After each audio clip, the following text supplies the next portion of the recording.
What's happening? What's happening, brothers and sisters, kings and queens, clowns, lames? We love everybody here. We're accepting of everybody. It's all about inclusion over here. But you are now watching Juke Boys Sports Show. I am your host, King Ralph, here at the homie. My hope and my co-host, the homie Kai. What's popping, bro? How you feeling, bro? Hey, what's good, everyone? It's a beautiful day. I'm doing well, man, and I cannot wait to get into this show, man. We got a lot to talk about, so I'm doing great. Yeah, I can't complain. I'm doing great too, man. Got my daughter down the stairs. Hopefully, she stays downstairs. Elena, I love you very much, baby. Man, she's at that age now where she's like testing. I just feel like she's just Exploration. really testing everything I say. It's like, if he says he gonna do this, is he really gonna do it? Right, And right, right. so it's been a little bit more discipline for this go around than normally. We focus on having fun, but I feel like she's testing me, man, testing my patience, and it's a correlating theme in my life at this point in time. But we got a lot to get into, so we're gonna get straight into it. Combine just wrapped up. Yep. Some really good storylines within that. Some craziness. Started off crazy on day one with Jalen Carter in that situation. Yep. So, and we wrapped up a good weekend. Saw some cool dances, some good arm talent, some freak athleticism. But Oh yeah, definitely. and this one here, I really couldn't wait to get to this one because as I was like growing up, thinking about it growing up, the running back position was one of my favorites. Like my favorite players was always running backs, from like the Eddie Georges to the Fred Taylors to Jamal Lewis. Then we started to get the Adrian Petersons. I hated LaDainian Tomlinson, but there's no way to argue that he's not one of the greats. His Period. talent. In my Yeah, personal opinion, as an hmm overall running back, he is. You cannot have him out of your top five. I agree. And so, Bijan Robinson I'm of coming that out of opinion too. Texas, as we jump into the 2 minute drill, had a good showing. And I got his measurables is he's 5'11", 215, which is a good Hmm. size. Running back, ran a 4.6. He was somewhere in between McCaffrey and Saquon Barkley when it comes to those measurables. He had good bursts with a 1.5 10-yard split, 37-inch vertical. Did he do enough to solidify himself as a round one running back? Absolutely, absolutely. I think Ralph, when he came in, just off his college production, and then what he did at the combine. Obviously, the combine is, it doesn't just tell you everything, right? It's pretty much physical a test. Like you said, 10-4 broad jump. I think 37-inch vertical. He believed he could go 40 inches, 4.46 40-yard dash, and they did a player comp. It was very comparable his athletic profile to one Edrin James. Edrin James is like an inch taller than him, but they are both around the same weight, 215, 5'11". And he looked fluid in and out of breaks. He showed some pass catching chops, Ralph. He has speed, obviously. We saw his leaping ability. But I think when we look at Bijan Robinson, just to keep it short, he has great vision, great balance, impeccable footwork. He possesses the ability to make defenders miss in the open field. So think about this: the linemen and linebackers, right? They have a hard time getting him down. So now you can throw him out in the flat, right, or throw a pass catch. He can run a route. What is he going to do one on one versus a DB? Just look at the tape. Like I know you're big Right. on tape, right? So if we look at the tape, he has a innate ability that's going to take him to the next level in the NFL. He can create nothing out of something. So when you look at his combine results, once again, his 4.4 40-yard dash, his close to 40-inch vertical, his shuttle, all that type of stuff, it just only bolstered or added fluff to what he's able to do at the collegiate level. And he has those skill sets that will translate onto any team where he is what I consider a day one starter. So I believe that he is a first round pick, and he further solidified that positioning with his combine. And I agree, man. Shout out to the I Am Athlete podcast. He was on that podcast. He seemed like a real good guy, good Mhm. kid, productive back, nearly 3,500 yards, almost 1,000 yards receiving, nearly 70 receptions in his 3 years. And I think that he's a plug and play. I mean, he should be immediately ready, regardless of what team he goes to, unless you have someone like a Saquon or a Derrick Henry who just was also on the trading block. So we'll see what that piece does and if it has any implications on the draft. Next up, man, we got them Giants. Yeah. Originally, we were gonna talk about the Giants from the perspective of Daniel Jones and his market value, but he got about just about what the market was: 4 years, 160. He got some pretty incentive laden deals. I think he got about 82 with that he gets in the first 2 years. Mhm. They're gonna franchise tag Saquon. Did the Giants get it right? I believe they did get it right. I believe that he got the market value right. He wasn't a $200 million guaranteed contract or anything like that. But we had to look at his productivity, right? Because we want to see results. He's improved each season that he's been in the league, from win total to his completion percentage, despite not being surrounded by a plethora of pass catching weapons, right? Kenny Galladay didn't quite work out for them.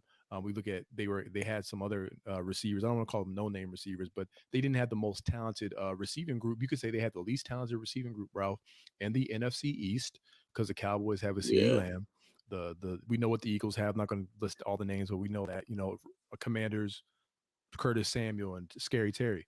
But then I also think about my final point is the postseason, right? He was able to get them to the postseason, and then not only get them there, but win a game in the postseason. The Vikings, I think they were 13-4, and he threw for over 300 yards in that game, ran for over 150 yards in that game, and threw two pass touchdowns. So I think you want to make sure that you extend your quarterback or give him a deal. And then with Saquon Barkley, he's the you could say that he's the most talented player on that offense, but I'm still the mindset that no matter how good you are, running backs are expendable, even though there are certain skill sets that the generational talents definitely have that, like I said, make something out of nothing, right? And we've seen what Saquon could do. But I right. think that if you can't come with a deal, just make sure you tag him and make him the highest paid at his position because they have a shelf life. That's what I want to say. They do have a shelf life due to the wear and tear. So I think they made the best decision in order to keep them both for the time being. That's just my True, personal opinion. true, true. I Yeah. agree with that, man. I definitely agree with that. I can see it's one of those things that, like, for years I've been arguing for Daniel Jones Mm, because I remember having a conversation with Tar. Tar was ready to give up on him. Said he was trash, and that really? they were stupid for trading up. I've had multiple conversations with Mm, people about. I don't think that he's that generational talent, but I think he's a quality starter in this league. The right. market for that says what it is, regardless of whether or not you feel like he deserves 40 mil a year. Him being a dual threat, nearly 4,000 yards in total offense, along with a Saquon, and depending on what they do with these, I know that I anticipate them going after wide receivers in the draft, Okay. and so which is also something we'll get at. We'll get at later on in the show when we talk about NFC East needs. Next up, I need to hurry up and get me some glasses, bro, because I'm over here struggling looking at these topics over here. But the NFL Players Association had the players on each individual team report back what they felt, what they saw, and it's some smugliness in there. Some Mm, of it is really, really when you start to think about. Some of it is things that we didn't know, and some of mhm. it is like it makes sense according to what we already do know, the information we do have. So when we look at the Ravens, when they had that situation when everybody got hurt, when it came down, or knee injuries, consistent knee Yeah. injuries, you got to go back Mm, and think of, all right, what is going on here? So for them mm, to have voted strength and conditioning F minus, yeah. that's where, like, all right, like, but we can put two and two together. The one thing that's Yeah. crazy to me is like the Bengals charging their players to eat food is wild to me. Like, Yeah. those are the things for me that was like, yo, that's crazy. So Mhm. is this a good look or a bad look for the NFL? You know what? I'm gonna say it's a good look in terms of bringing awareness. That's the stance I'm taking because I wanted to figure out what was the purpose of it, like you mentioning. So I found the definition or the purpose of it was that the NFLPA they put out the report cards to improve the overall working conditions of players, which includes their daily experience. So that's the definition that I found for it. And so to improve their daily experience, well, you mentioned so perfectly about the Baltimore Ravens and the injuries that they experienced, especially in the 2020-2021 season, right? When half the team died Right. essentially. And then you had Steve Saunders in the COVID situation, which is horrible. So what did they do? They fired Steve Saunders 2 years later, right? When they should have been fired, right? But they fired him. So they created a change. F minus. You're getting it from directly from the players. You're getting it from directly from the source. It's just like, who's your sources? Me and you say, who is your sources? We want to hear from the players. Fans, at least I know from fan perspective, I like hearing the players' perspective about things from podcasts to the daily living conditions, what it's like from Hmm. coaches, their interaction with coaches. So I think anytime from the Ravens to the team that you mentioned, I think the Bengals or the Chargers, right? Um, for them to just bring awareness and show what needs to be improved and what's good, it can also let free agents be like, hey, maybe I want to go here, or maybe I don't want, you know what I'm saying? So I think Right. maybe team PR or whatever you want to call it, maybe they may feel some type of way. But in terms of just the players, if it's going to be a catalyst for change, I don't mind it. And I think, Ralph, at the end of the day, it can kind of be like some type of ranking or a power ranking or PFF or whatever it is. Like teams like to be number one. Teams like to have recognition. Teams or facilities. I know you've been a manager and everything. Everyone likes to have some type of recognition or some type of certification or ribbon. So I think that's Right. kind of how I look at it. You want to be in the top percentile, not in the bottom percentile. So I don't think it's a Right. horrible look. I think it's a good look if you're a player. I do think it's. I agree with you 100%. I think it's a bad look for the teams, Mhm. but I think it's a good look for the NFL as a whole because I'm all about the advancement of the sport. Next up, we got them contenders and them pretenders, man. We getting down to the nitty gritty. It's about anywhere from 15 to 20 games per team, depending on some teams play a little bit more games than others. Mhm. But we're gonna jump straight in, man. We got the Mavericks with the addition of Kyrie. Are they a Mm. contender or are they a pretender? I'm gonna say that they're a contender. I'm gonna say they're going to contender. I'm hesitant. I'm really hesitant on them, but I think they're a contender because when we look at a contender, Ralph, we all the star player. You want to have a star player that elevates their game in the playoffs. We saw them take the Clippers 7 games. I think Luka Doncic 2 years in a row, or etc. Right, You know what Kyrie Irving does? He elevates his level of play in the playoffs. I believe there's a period of orientation that is to be needed. I don't believe they're going to necessarily make the finals this year per se, but I believe that they have a chance because they made the Western Conference Finals. You replace Jalen Brunson with a Kyrie Irving. You get Maxi Kleber back. I think that they're a team that their offense can be their defense, but I don't. But I think it ends there for them. But I think next year they could add some additional pieces. But right now I'm going to say that they're a contender. They're like in my last contender team. I agree with you. I think that they have enough to be contenders, but not enough to win it all. Yeah, the favorites or something like that. Next up, I got them New York Knicks, man, and I think that they are. I think they're right around where the Mavericks are in the East. As far where the Mavericks are in the West, I think the Knicks are in the East because you have a Jalen Brunson who can go get you 30, 40 on a night. You got Emmanuel Quickly. You got Julius Randle. You have good young players. Mm-hmm. RJ Barrett.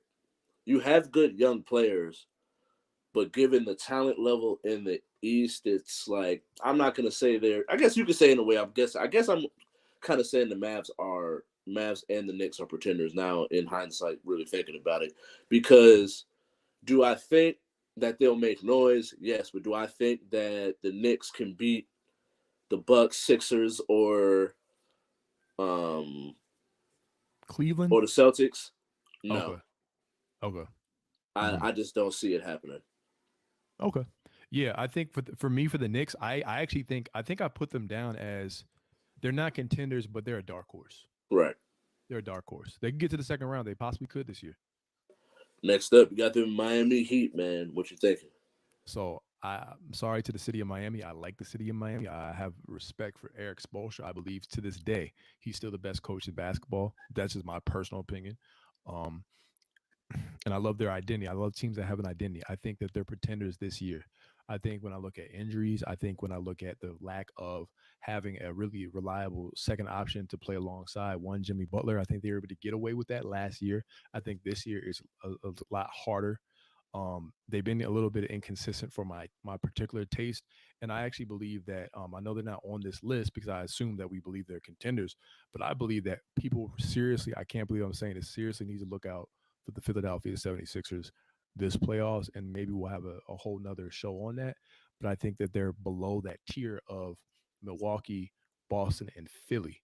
But I do like the fact that they have an identity. So I'm actually going against the grain, I think, this time around. And I'm going with the Miami Heat as pretenders this year. I just don't think they have enough. I just don't. Next up, we got the Lakers, man. I think that they are. It's one of those things, and I feel the same way about the Heat. Once you Mm, get to the dance, I think anything can happen. So I wouldn't be surprised. yeah. It's hard for me to see. I just don't. I think that it's paid for them to make the playoffs, Okay. and I think once anything can happen once you get in there. You got AD, you got LeBron. They have a host of good young talent. I think that if they can get to the playoffs, they are contenders. I But the agree. road to them getting to the playoffs Uh huh. is going to be a real tough one. I agree with you on the Lakers. I'm just going to say that I agree with you on the Lakers. I'm actually going to go as far as say this: they can beat two teams in the West. I think they can beat. I believe they can beat the Warriors. I know that sounds blasphemous. I believe they can beat the Warriors. I believe they can beat the Mavs, and I think that we'll get to the next team after this. But pretty much in short, it's LeBron James and Anthony Davis. Are they going to be the two best players in any playoff series? Potentially, yes. Right. Right. AD's playing really good without LeBron right now, which is what we wanted him to do. Jared Vanderbilt held Luca to 1 for 9, like shooting when he played, and he can defend 1 through 4 effectively. They have 3 point shooters, like you said. You get back D'Lo, and they have something, Ralph, that I know that neither of you mentioned. They have players that are willing to give energy and effort every single game. A guy by the name of Austin Reeves. Every time I watch this kid, man, he looks amazing. Like he plays with the heart of a third option, right, or the heart of a second option, even if he doesn't have the talent. So I think that the Lakers had some things broken right this season if LeBron stayed healthy. I think that the Lakers would be considered the dark horse team in the Western Conference, and I can accept whatever culpability, whatever. I don't want to say culpability about the Lakers. I wasn't sold on them in the beginning of the season, but when you're presented with new information, when teams make roster changes, you have to you're allowed to change your perspective or your stance on the team. And I think that Rob Palinka did a great job of acquiring the talent that LeBron needs to run the LeBron system. So now it's, will he ever get back healthy? So they're the dark horse team, I think, in the West. All right. And I was going to do the Clippers for the sake of time. We got to move on, though. All right. Tag or Ali Oxenfree, man. We got Tony Pollard Mm. with the Cowboys. You want to set that one off? Yeah, I'm gonna take him, so I'm gonna let you cook on All right. Lamar. But All I right. think that with Tony, I think that Tony has got to a part where they brought him in and he was a good spot, backing up and being that change of pace back with Zeke. Now I think he's ascended where Zeke has declined, where they can still be a 1-2 punch. Where I think now he needs to be your feature back, and I think he's deserved it, man. I think that he's ran very well. I don't have the numbers right in front of me because of the sake of time, but I do think that he's definitely got to a certain part where he has ascended to be that back for them. I think this past year he ran for 1,000 yards, nine Mm. touchdowns Hmm. with about 5 yards of carry, and so I think he's definitely ascended to the part where he's that guy. Next up, Lamar Jackson. They should have paid him. How about that? Yeah, This is a weird. This is weird because he already got the non-exclusive tag, and I think we're gonna. I think Ralph is gonna come down to the fact that we may really be having a whole nother like show and segment on Lamar Jackson like next week, because I think now I'm hearing rumors and conspiracies of collusion right now with the owners. So I don't really want to get into that with teams and stuff like that. Not saying they're going to talk to Lamar, not give a deal, talk to Lamar. I think that the NFLPA and some owners may have some things in their hands. So, but if I had to choose between tag and set free, um, set free, set free. That's what I would say. I wouldn't even deal with the tag because of the injury concern that Lamar Jackson would be like, yo, like what? I don't have any security. Like what's going on? So they already gave him the tag, but for the sake of the question, set him free and let him go to a team that's actually going to care for him. So yeah, but we're gonna have a whole nother segment based off of the news that me and you are getting right now. I think on this. Next up, we got Orlando Brown Jr. And I think this is a tough one Yeah, because I just didn't like his exit from the Ravens. that was wild. So a part of me is just like, They traded for him too, bro. yeah, like the part for me is just like I say set free, but he's on a Mm. new team And he's at left coming tackle. off of a Super Bowl. So a part of me is like he's young. Was he like 25, 26 years old? I think he's like 26 now. Yeah, he might be He's 26 young. now. So Yeah. you still got a good 4 or 5 shoot. Um, Trent Williams and Jason Peters played for forever. And so as a left tackle, he's 26. You Oh, got a good maybe 10 years out of him, depending on how much you take care of his body, health, and all of that. So I think that a part of me is like, I don't like his exit, but I'm gonna say tag him. He's a good young tackle. So yeah. for me, I'm gonna go out and say tag him because I know that you have other spots on your team that you can attack, and I think that if he's not going crazy saying he wants to be the highest paid left tackle, then I'm not really tripping about him getting his bread. I Next agree. up, Saquon. Saquon tag. I'm tagging Saquon. And obviously, like shout out to the Giants. Only because he's a three down back. I believe that he is he's carried that offense for as long as he could. But my only thing is, even it's not necessarily so much for him. It's the fact that I don't want him to just go away from that team. Like that's our identity. That's the identity. He's the face of that franchise. You could say right now, Odell's gone. And Right. in short, Ralph, it's more the fact that yeah, running backs are expendable. I'm not knocking Saquon. It's the fact that we see that what they'll do in the NFL. The history is they run them to the ground. So Yeah. I believe he still has some seasons left in him. Obviously, he's Saquon Barkley, but eventually they're going to run him to the ground. So just give him his bread while he can still get it, Right. rather than I don't want him to get less on the market. That's just me. So yeah, I agree. Tag. Next up in the same division, the Washington Commanders. We got Darren Payne. I say tag him. I think he is unless you decide to change up the type of defense you're running.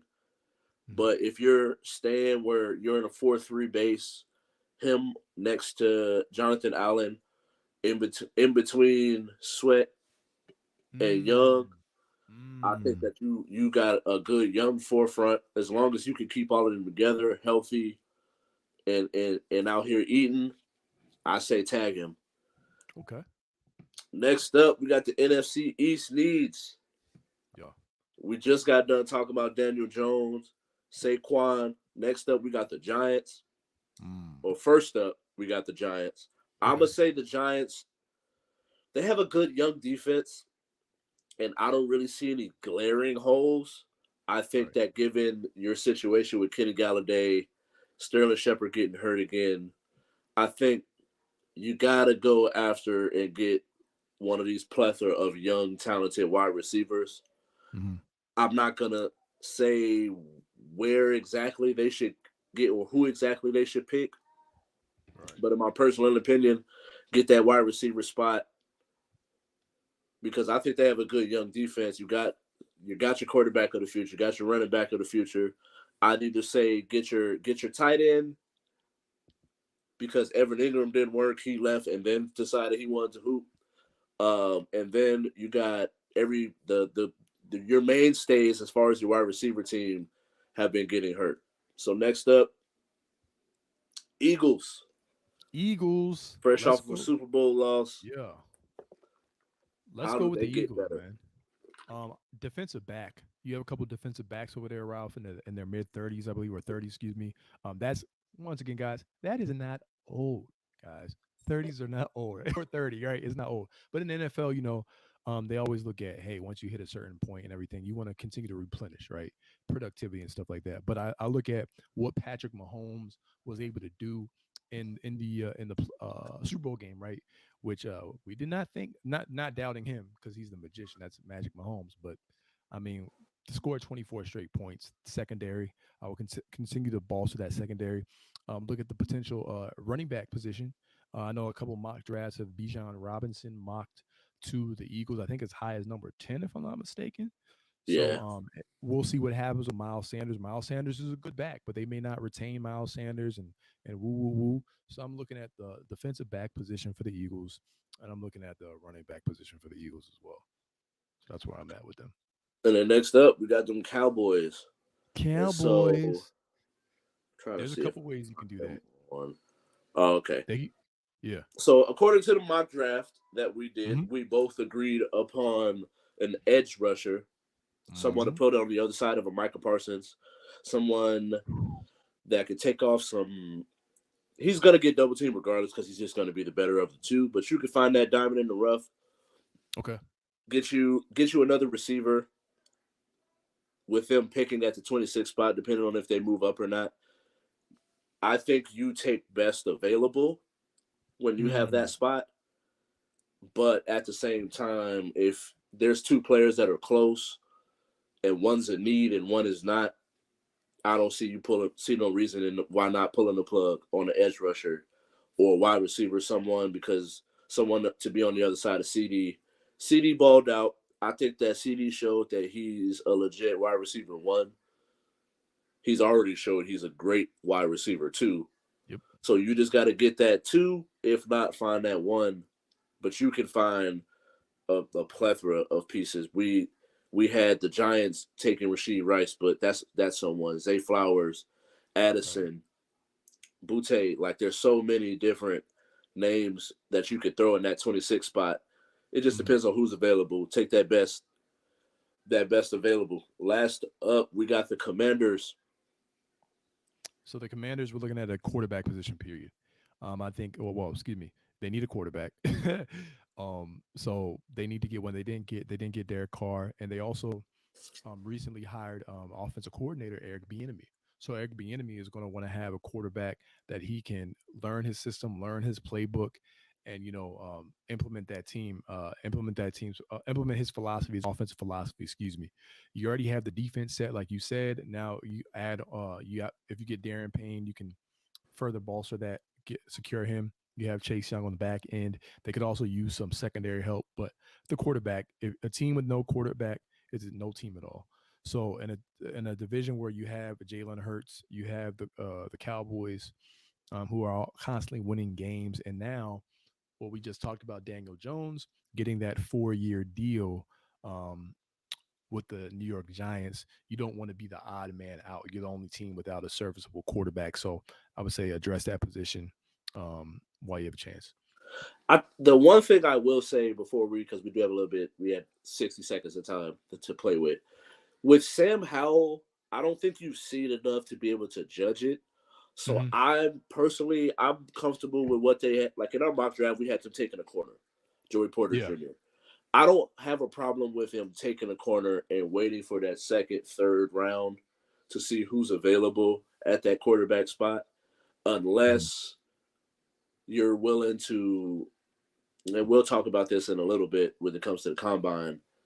I just have a select group of names that are being posted or saying that they're first round talents when really I believe they're second or third round talents. So if you could get Mm. one of those guys in that second round, third round, I don't have a Yeah. problem with you taking a corner first to wait to take a quarterback in the second or third round. And then competition, throw it up in the air. Who go ball out? Who go take this spot? Yeah. So I mentioned to it. I alluded to it. We got the combine. A lot of great stories. Freak athletes. Anthony Richardson showed he was a freak of nature. Bajan had a good set up. We even had a few injuries, Yeah. which is also another thing. I think that I understand some of the measurables, but when it comes to certain positions, unless you gonna run a wildcat, why do we care about Anthony Richardson's broad jump or how high he jumps? Yeah. Like I think when it comes to corners, linebackers, edge rushers, Mhm. or DBs to make it more broad for corners, wide receivers, tight ends, even running backs to a certain degree. Like, why do I care how high someone can jump at the running back spot? I'm not gonna be Right. throwing no fade routes to you. Mhm. And so I think that sometimes when it comes to these, like that's one thing that really stuck out to me was when my reactions was certain things. Why do we care? Right. Like I get, and then like Bryce Young, I understand the tape. The tape says one thing. Why do we care what his measurables are? Mhm. And it's like, all right, so when it came to, because we've, at this point, we could put to bed that whole small quarterback is not going to work Yeah, definitely. because we've watched it happen. Now, I do understand from the standpoint of injuries because we talked about Kyler Murray every year when it comes to injuries. But this last one was more just, it just was a freak accident when it comes to his knee, where I think Baker Mayfield is a small quarterback. We don't ever talk about him getting hurt. Russell Wilson is a small quarterback. We don't ever talk about him getting hurt. Drew Brees, prior to that elbow injury, and that's the only injury we can really point to and say he had some type of injury issue. I do think that there is some validity or some pause at the same time because of how thin he is. Mhm. But at the same time, I think we can. He's young. He's already put 5 pounds on from what he was at Bama, according Mm. to his combine weigh in versus what he was at Bama. I think he went up 6 pounds to be exact. He was like 201. That's putting And on so, muscle. and he was 194, 195 at Bama. Yeah. So I do think that we'll see. I just think that the tape don't lie. For you to Nope. be trying to throw Will Levis in front of Bryce Young because I seen this report that they never said who the number one quarterback was, Mhm. but they had Will Levis at two in Mhm. between Bryce and CJ. However, when they have him at one versus three, and I'm like, I don't see it. Right. And to my praise, I've been right on some quarterbacks when it comes to this whole draft thing. Draft analysis and Draft breakdown. analysis, I've Yeah. been right. And so I just don't see it. Those are a couple of things I want to get off my chest. What was No. some of Yeah. your reactions? I just want to kind of piggyback on some of the things you said about like why do we care about vertical leap and sometimes even 40-yard dash or whatever, whatever, etc. Um, it's the one big, dare I say, pissing contest for these athletes. And let's be real, right? And the combine is a meat factory, unfortunately, as my dad would say, in terms of like they treat you like cattle. That's like okay, Yeah, everyone's running out there in their shorts and Under Armour gear, whatever. And then it's like, yeah, let's test this. That's what it is, right? So you're being poked and prodded and told, given direction, like a cow. Um, and these are obviously human beings.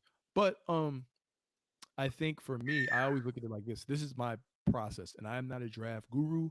I'm not a draft expert, but this has proven to produce, bear some fruit, or come to fruition to have some positive results. I believe in watching game film.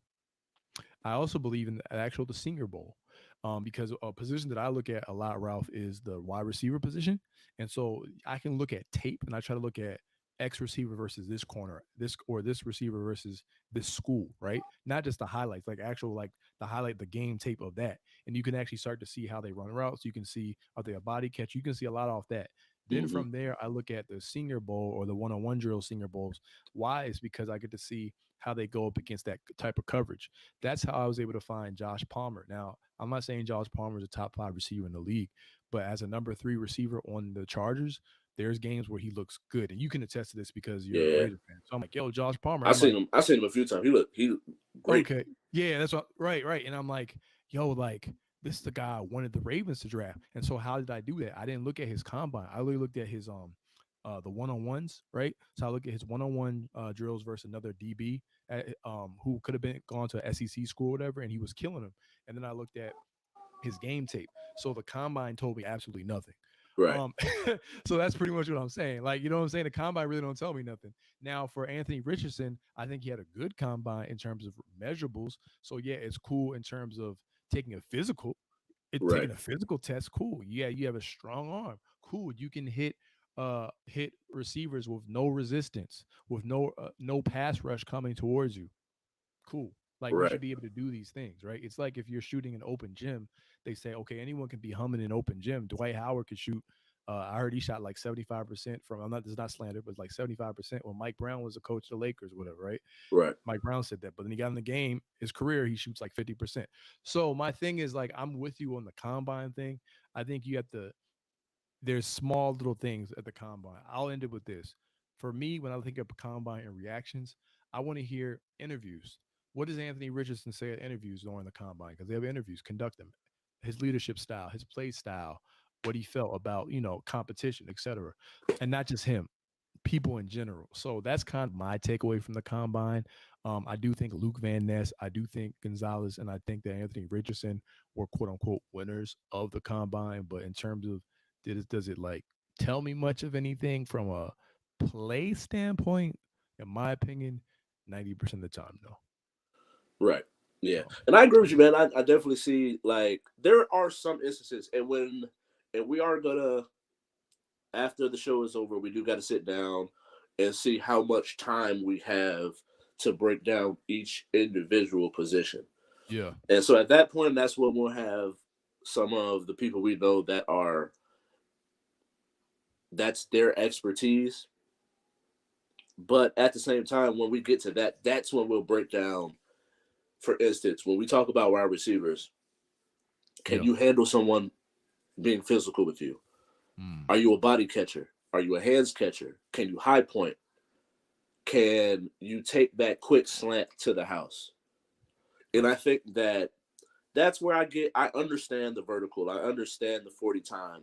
I understand the shuttle drills, the broad jumps, and things of that sort. And I think that the combine doesn't necessarily tell all of that for every position because there's some things that I can't judge a left tackle on shuttle drills and 40 time. I need to see how you react with that person in your face. Mm-hmm. And so when we get into the actual breaking down of the positions themselves, that's what we'll say. We'll give our personal opinion because we're not right. Like Right. neither one of us It's our are an NFL opinions. scout. Yeah. So we It's just kind of opinions. give our personal opinion because we Yeah. have a basic knowledge. We've watched Mm. hours and hours of film just based on our favorite players and positions. Prospects. Yeah. Now, when it comes to me, I can give you I have certain positions I can give you a better perspective on or give analysis on. Yeah. Quarterback, wide receiver, running back, receiving tight ends, and then the DBs.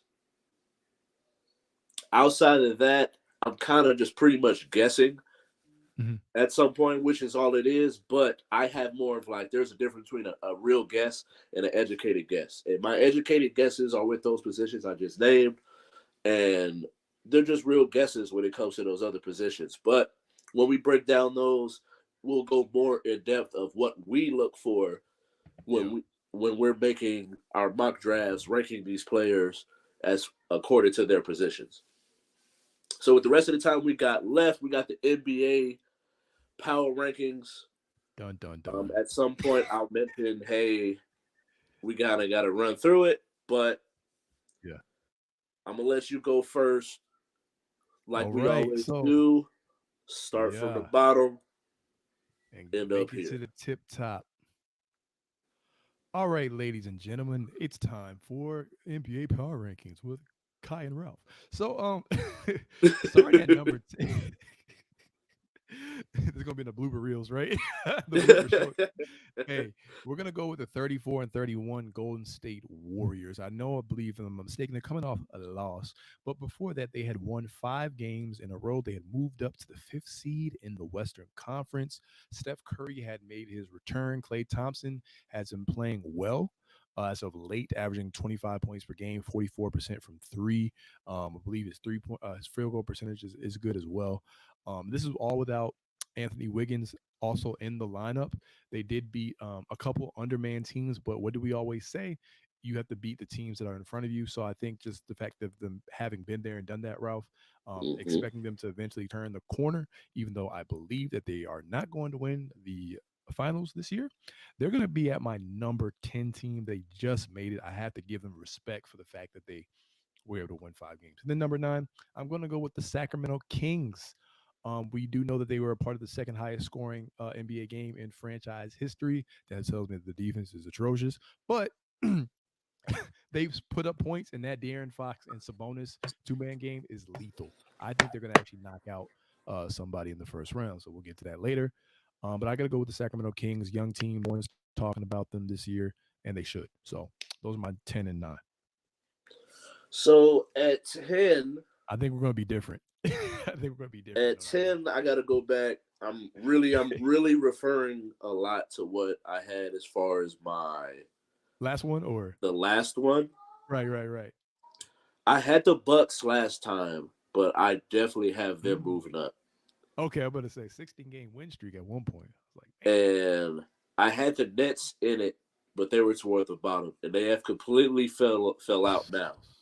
they had one good win in the time, but eh. Yeah, nah, it just wasn't enough, man. It just Yeah, wasn't enough. Jacques Vaughn, man, come on, man. Right? Got to coach him up, Jock. What are you doing, Got to Jock? coach him up, man. Shout out to Jacques Vaughn, though. Yeah, definitely, But definitely. I'm gonna go Pelicans. Okay, okay. Um, Pelicans, I like the I'm gonna Pelicans. have the Yes. Pelicans in there at 10 for me. Mhm, I think that they've got enough good wins. They're still mhm, staying afloat, but I think mhm, the absence of a Zion is why they're not up higher. But I think they got some good wins. They're staying afloat, mhm. um, and I can see them moving a little higher. This depends on how well they play. If they could get to a certain level and then have Zion come back. At this point, still up in the air whether or not he will. His Right. season hasn't been lost yet, but that's who I got at 10. Okay. At 9, this is the one that's going to take a little bit of thought because then after that it kind of just falls into place for me. Mhm. Uh, Tough one. I'm gonna go Knicks. Okay. Knicks Okay. here. Knicks stay at the 9 spot for me. Mhm. I think that the victory without Jalen Brunson over the Celtics shows that Mm. they can be dangerous, Mhm. while also at the same time, it's I think they have, like I mentioned earlier in the show, they have enough good young talent that Right. they're gonna be reckoned with, something to reckon with. But at the same time, I don't really see them. They're not going to beat the Sixers, Celtics, or Bucks. Okay. So, I was trying to see what teams they did beat because I don't think I wrote it down, but I do have them up in my rankings. Number 8. Do you believe in Ja? Ja Morant, man. Get that situation situated, man. Pulling for you, man. But I have the Memphis Grizzlies. I got the Memphis Grizzlies. I know they've come off, I believe, I think 2 straight losses, but the Memphis Grizzlies, just being able to, try to weather the storm. Jaren Jackson actually looks good defensively. They Yeah, just need to get those road woes together. The Warriors have road woes as well, but the Memphis Grizzlies have a better record, and I trust the Grizzlies as a whole unit when they're actually healthy more than the Kings, even though I believe, once again, I said the Kings, I believe, can upset somebody or get to the second round. I know they've never been to the playoffs, but I believe in Mike Brown, and I believe in their lack of fearing anyone. Like De'Aaron Fox said, he's like, we don't fear nobody. We don't care who's out. So that matters to me. So I got the Memphis Grizzlies at 8, and I got the Phoenix Suns. Winners of 3 straight. KD is there, back in the rhythm. CP3 looks old. I'm sorry, man. He looks old. DeAndre Ayton, um, grabbing rebounds, but he now has to. It's almost like he has to be Ben Wallace or something. Like Yeah, defending and rebound, right? It's like he's kind of, I don't want to say phased out, Ralph, but his role has to change in that offense. It just period. It has to change in the offense. So I got the Phoenix Suns at number 7, but we still have not seen TJ Warren. We still have not seen so much of a Terrence Ross, right? So I think they're going to steadily climb. I'm just not ready to put them in the upper echelon. So I got Grizzlies at 8. I got Suns at 7. and then next up, I got the Cavs Okay, I like at the Cavs. 8. I Yeah, think baby, Cavs. they're one of those teams that like They're a I wild could card to me. I So could you really know. see them being real contenders Mm-hmm. in the playoffs. It's something that's holding me back from them, but But exactly, yeah, but that's the yeah, heavy. It's heavy on the butt, you're right. but it's something, and it's I don't know what it is, Yeah, but it's like the same with the Jazz. right. And maybe it's because it's Yeah, Donovan Mitchell. yeah. It's Maybe it like is I don't Donovan care Mitchell. how good a record that team got during the Right, regular season. In them playoffs, I need to see it. mm-hmm, mm-hmm. Kirk Cousins That's is fair. another person that goes in that category. Like In football, yeah, in the playoffs, I need to see it. But I right. can see when you have shoot, they got so much talent on that team. You got Yeah, Donovan Allen Mitchell, Mobley. Yeah, Mobley. mm-hmm. You got Allen defending, rebounding, Right. setting hard Garland. threes, rolling hard. Then you Yeah, got Darius what was Garland, Darius Garland. Levert, Uh, what's up, boy that came from the Nets? Karis Levert. Karis LeVert. Like you have so Yeah. much talent on the team, but it's something Mm-hmm. that's holding making me this that's holding me back. So that's the reason why I got them at 8, Okay, and then you got number 7, right? Yeah, and number then 7 coming up. 7. Let's see who we got moving down or moving up.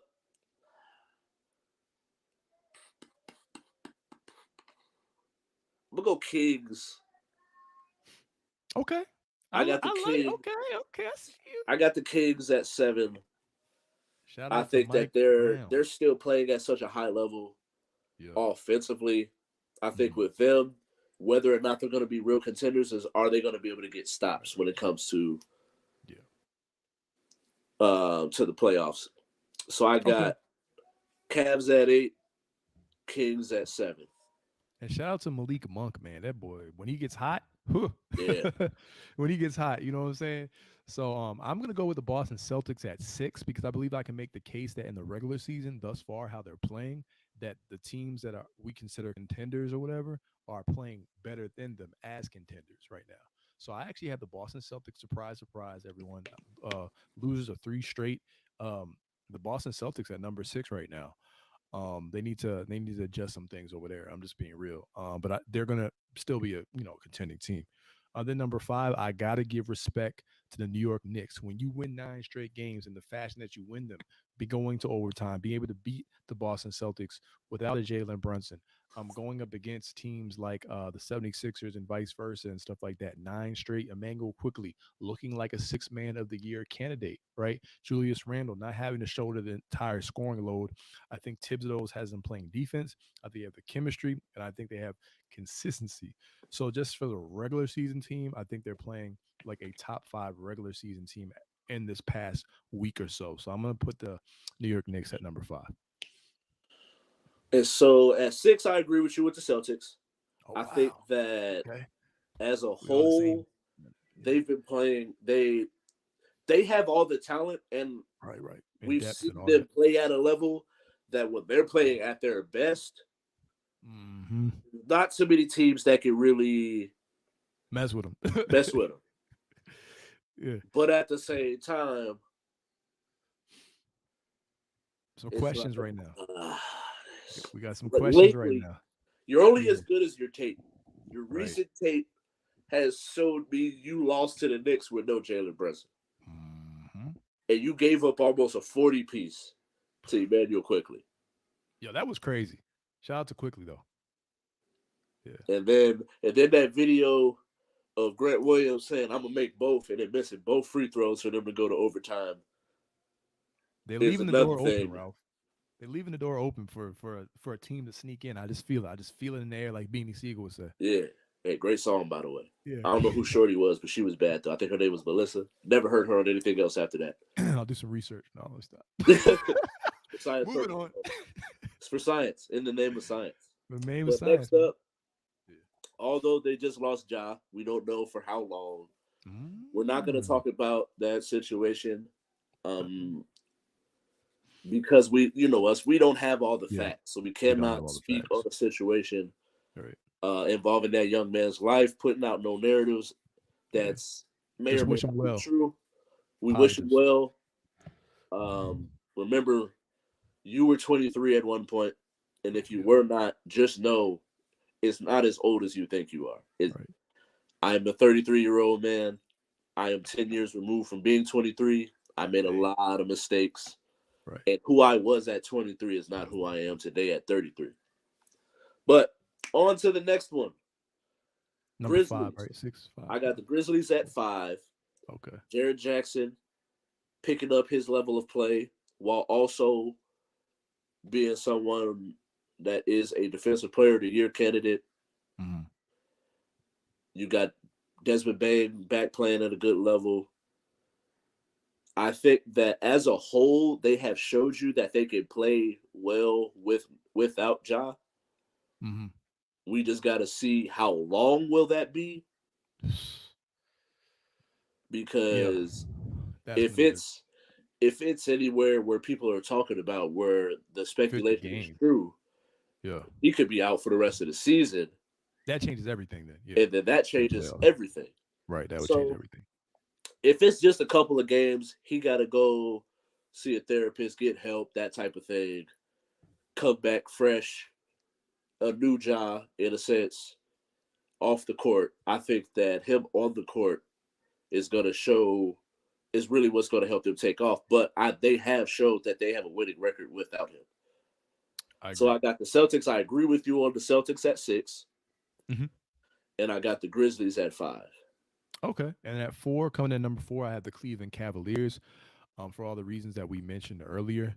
And then at number 3, I have the Philadelphia 76ers. The 76ers, you can make the case, are playing the best basketball right now outside of the Bucks, who they actually wound up beating. So you're like, well, why didn't you have them there? I believe that I have to give those teams, the Bucks and the more credit at the moment for the duration, of the streak, right? But I had the Philadelphia 76ers at number 3. James Harden is getting to the basket, Ralph. Looking good. That pick and roll game. Historical pick and roll with him and Joel Embiid. Joel Embiid will maybe once again, maybe another show, we'll get into 76ers and their title chances, right? The year of Embiid, maybe, having a huge chip on his shoulder to get to the chip. So I like the Philadelphia 76ers, Ralph, and the win they had over the Bucks as well, right? In Pfizer Forum in Milwaukee, where Giannis missed that bunny. So that was a great game. So I'm going to give the 76ers their just due at number 3. And I am at 4. Okay. You had them at 7, but I got them at 4. The Phoenix Suns. I think. Yeah, I can see it though. Yeah. When this is where like that conversation when we started talking about the GOAT, it gets muddy. Yeah. Talk it. Because we always talk about eras, but we never talk about teams. And when we started to talk about the different teams different players could play on, LeBron has showed that he completely changes a team when he goes there. Where KD can fit in like a cog in any machine. But it's just like he's that golden piece that just he's the best player on any team he's on, but he fits in like just the perfect piece. And he might be the best player on the court in every game he plays in. Exactly. Arguably, so like right? It's crazy. Like his help defense, which I don't think him as a defender gets talked about enough. Preach. how well he's playing defense this year, Mm-hmm. clutch shooting, Mm-hmm. highest. I think he's leading the league in free throw percentage right now Probably. at Yeah. 7 foot. Something crazy. He's he's historically hitting in the mid range at a historical clip right now. Yeah, he picked up where he left off pretty much in Brooklyn. Like people forget now because he's been gone so long. Like he was Right. cooking in Brooklyn, cooking. So I think that what he's been able Mm-hmm. to add to that team, Mm-hmm. where like you mentioned before, Chris just doesn't look the same. He look a little chunky. Yeah. He look a little old and flabby in the light. Right. Hopefully, he can find his groove in the playoffs, and we'll see what Yeah. happens with that. Because I really wanted a topic of Mm-hmm. how important for the culture is a Suns Mavs rematch in the playoffs. Mm-hmm. But for Mm-hmm. the sake of time, you got the Sixers at 3. Mm-hmm. I have the team they beat at 3 with the Milwaukee Okay. Bucks. As well as they're both playing, Yeah. I just, me, when it comes to that head to head, Yeah. That Embiid. like, I'm Yeah. always going to put Embiid over Jokic because when they play head to head, Right. regardless of the records, one player is outplaying the other. Right. And in that moment, Embiid outplayed Giannis. Yep. Sixers outplayed the Bucks to get the win. So Mm-hmm. I got the Bucks At 3. at 3, Suns at 4, Okay. And my and then you last pick. take off for the last two. We got a little bit of All right. time, so you don't got to rush through it. But But get it in. Yeah, okay. yeah, So I got the Denver Nuggets at number 2. Denver Nuggets. I think they've been consistent, pretty much the most consistent team all year. They've dealt with some injuries. Jokic has been playing really well. Obviously he had the hiccup versus another great center in Joel Embiid, where he got cooked rotisseries chicken style, 3 levels. But I just have this. I have this weird feeling, Ralph. I know it's early. It's early, not really early, but we'll get into it. I know we'll get into it because I have a couple cool finals narratives. But I do believe in someone winning the battle versus someone winning the war. And I think that a nice Jokic versus Embiid finals matchup may or may not, because I see a lot of analysts flip flopping on teams. I feel like deep down, just me personally, I feel like deep down, I don't know about you. I will not speak for you or put words in your mouth, but I feel deep down that a lot of people really have no idea who's making the NBA Finals this year.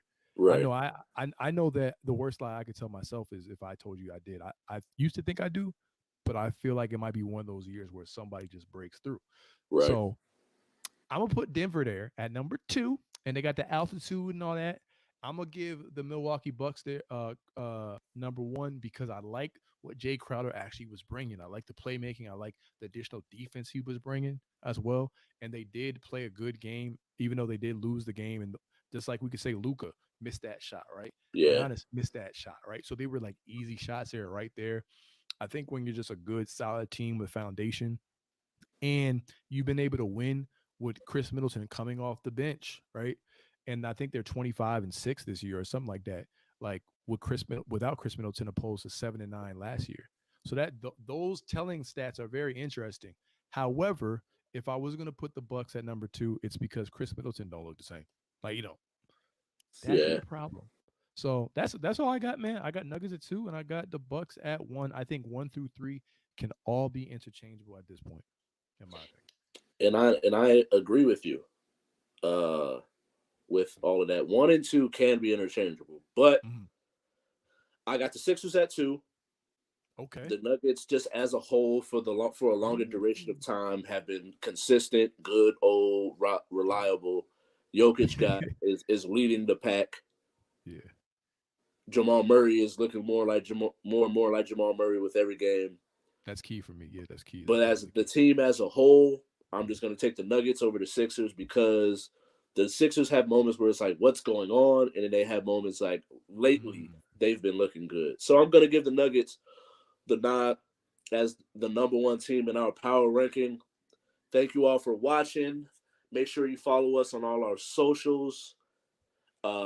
Shorts, reels, all of that is coming soon. Make sure you watch us. If you missed this episode, tune in on Thursday at 4 p.m. And we are out of here. Bye, y'all. Peace.